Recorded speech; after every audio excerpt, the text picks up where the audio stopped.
अभी आप न्यूज़ तो सुन ही रहे होंगे सेबी चीफ के इन्वॉल्वमेंट में तथाकथित जो कि बोला गया है, हिंडनबर्ग ने आरोप लगाया। अब इस आरोप के पीछे कितनी क्या सच्चाई है क्या नहीं है वो तो बात की बात है, पर पहली बात यह है कि कल क्या मार्केट गिरेगा, इस खबर से क्या मार्केट में कोई फर्क आएगा। आप सब जानते हैं हिंडनबर्ग एक शॉर्ट सेलर है जिसने पहले भी पिछले साल जनवरी 2023 में रेवलेशंस करे थे कि अडानी के जो है ऑफशोर अकाउंट्स है और उसकी वजह से अडानी के शेयर दबादब नीचे गिरे थे। ऑफशोर अकाउंट्स या फिर हिंडनबर्ग ने जो आरोप लगाए थे उनका जो एक डिस्क्रिप्शन है वो मैं आपको जरा सा आपको समझाना चाहूंगा। अभी हुआ क्या है कि एक कंपनी जो अपने आप को लिस्ट करती है उसके पास जो 75% शेयर है उससे ज़्यादा उसके खुद के पास नहीं होने चाहिए। फॉर एग्जांपल एक कंपनी जो नया आईपीओ लेके आ रही है तो 75% शेयर ही वो होल्ड कर सकती है, उससे ज़्यादा अगर होल्ड करती है तो वो इलीगल माना जाता है। तो इसी को देखरेख करने के लिए सेबी एक अपॉइंटेड संस्था है जो इन सब चीज़ों को देखती है, प्लस और भी बहुत सारी चीज़ें देखती है। तो अडानी के केस में हिंडनबर्ग ने ये कहा था कि 75% तो ऑलरेडी वो कंपनी अपना स्टेक ओन करती ही है, बाकी के जो 25% है उसमें से कुछ हिस्सा रिटेल के पास है, कुछ एफआईआई के पास है, बट कुछ मेजर हिस्सा वो खुद ही ऑपरेट करती है जो कि विनोद अडानी जी के द्वारा मॉरिशस या बरमूडा के द्वारा वो ऑपरेट किए जाते हैं। और उनके शेयर की वैल्यू इतनी नहीं है कि वो जिस हिसाब की उसकी वैल्यू ओवर वैल्यू हो रखी है, क्योंकि उन्होंने खुद डिमांड क्रिएट कर करके उन शेयर्स को बाय कर करके खुद ही ऑफशोर फंड से उन शेयर को बढ़ा रखा है। ये हिंडनबर्ग का आरोप था पिछले साल 2023 में, जिसकी वजह से जैसे ही ये रिपोर्ट आई तो बहुत ही तगड़े तरीके से अडानी के शेयर शॉर्ट हुए। हिंडनबर्ग ने पहले ही शॉर्ट पोजीशंस बना रखी थी जो कि उन्होंने डिक्लेयर कर रखा है और बोल रखा है कि हाँ हम शॉर्ट सेलर हैं, तो हम एक कंपनी की तहकीकात करते हैं और उसके तह तक जाते हैं, सारे डॉक्यूमेंट्स इकट्ठे करते हैं और उसके बाद हम रिलीज करते हैं। तो उन्होंने अडानी के बारे में जैसे ही रिलीज किया लोअर सर्किट लग गए अडानी पे, तो 2023 में ये सारे अडानी के शेयर रॉक बॉटम कर गए। तो इसके बाद जब ये डिक्लेयर हुई रिपोर्ट तो उसके बाद सेबी को एक्शन में आना चाहिए था और इसके बारे में रिपोर्ट करना चाहिए था। ये आरोप है हिंडनबर्ग की तरफ से। बाकी सेबी ने अपनी तहकीकात करी। अभी हिंडनबर्ग की दोबारा कल एक रिपोर्ट आई जिसमें कि उन्होंने बोला कि हम कुछ बड़ा करने वाले हैं, मार्केट को हिलाने वाले हैं, इंडिया में कुछ नया करने वाले हैं। ये उन्होंने लिखा था, we are doing something big in India.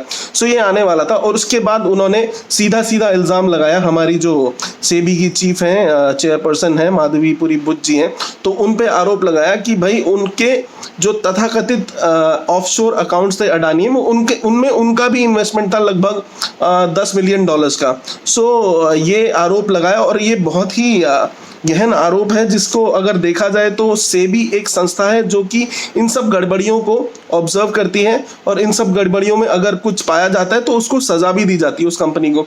तो जब सेबी की चेयरपर्सन का इन्वॉल्वमेंट ही इसमें बताया गया हिंडनबर्ग के द्वारा, तो एक बहुत ही बड़ा क्वेश्चन रेज करता है हमारी इन संस्थाओं की क्रेडिबिलिटी पे, जो कि हिंडनबर्ग ने बोला।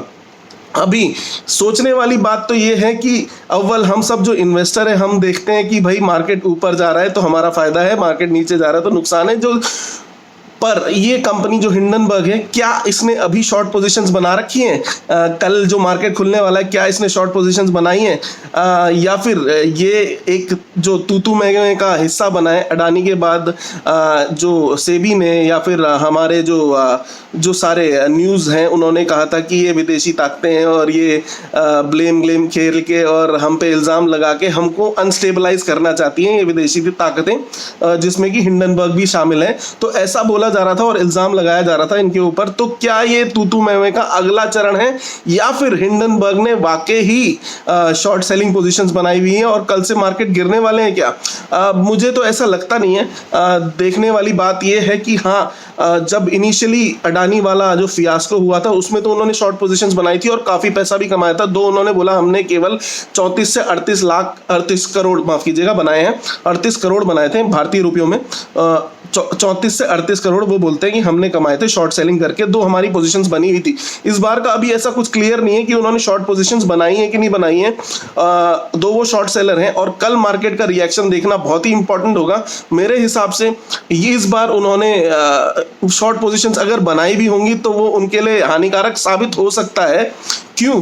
क्योंकि मार्केट अभी बाय ऑन डिप्स ही है और इसमें जो दो मेजर चीज़ें हैं जो इफेक्ट हो सकती हैं वो तो यही होगा कि भाई आपका जो अडानी समूह के शेयर है उसमें थोड़ी बहुत गिरावट अगर देखी जा सकती है तो देखी जाए तो मेरे को उसमें भी लग नहीं रहा है ज़्यादा, बट मार्केट में थोड़ा सा जो विश्वास है उसकी कमी आएगी। इन दो अभी बयान आने लग गए हैं, चेयरपर्सन के भी बयान आए हैं, दो डिटेल्ड बयान भी शायद आ ही गया है, वो अभी मैंने पढ़ा नहीं है, बट पहले बयान में उन्होंने खंडन किया है कि हमारी तरफ से ऐसा कुछ नहीं था, जो भी हमारी थी, हम जब प्राइवेट एंटिटी थे तब हमारी हिस्सेदारी या फिर जो भी था उन्होंने ऐसा कुछ डिक्लेयर किया है, ऐसा कुछ बोला नहीं है। बट उनका जो मेजर खंडन आना है वो अभी बाकी है, दो शायद आज शाम तक ही आ जाएगा। बट उन्होंने बेसिकली इन सब को डिनाई किया है और बोला है कि हम इसकी डिटेल्ड रिपोर्ट देंगे और बताएंगे, इसका खंडन जरूर करेंगे। कल क्या होना है मार्केट में? कल मार्केट खुलते ही आपको थोड़ा अनिश्चितताओं का दौर दिखा सकता है, जो कि अभी देखना बाकी है।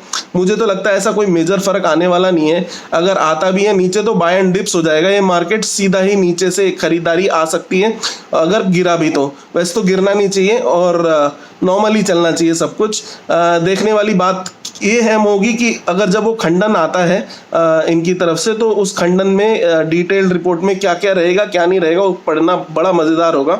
अभी तो ये फियास्को देख के थोड़ा सा शेयर मार्केट, जो भी हम लोग रिटेलर्स हैं, हम लोग सोचते हैं कि हम लोग ये कर देंगे तो ऊपर अमीर बन जाएंगे, तो क्या क्या हो रहा है इस दुनिया में हमें पता भी नहीं है, पर्दे के पीछे क्या क्या होता है। बट हमें अपनी कोशिश जारी रखनी है, चार्ट पैटर्न्स देखने हैं, न्यूज़ को हमेशा गहराई से देखते रहना है। और इस जो हिंडनबर्ग रिपोर्ट आई है काफ़ी सनसनीखेज तो है, तो इसको देख के डर भी लगता है, बट क्या करें, यही मार्केट है, यहीं पे हमने जीना है और यहीं पे आगे बढ़ना है। धन्यवाद दोस्तों।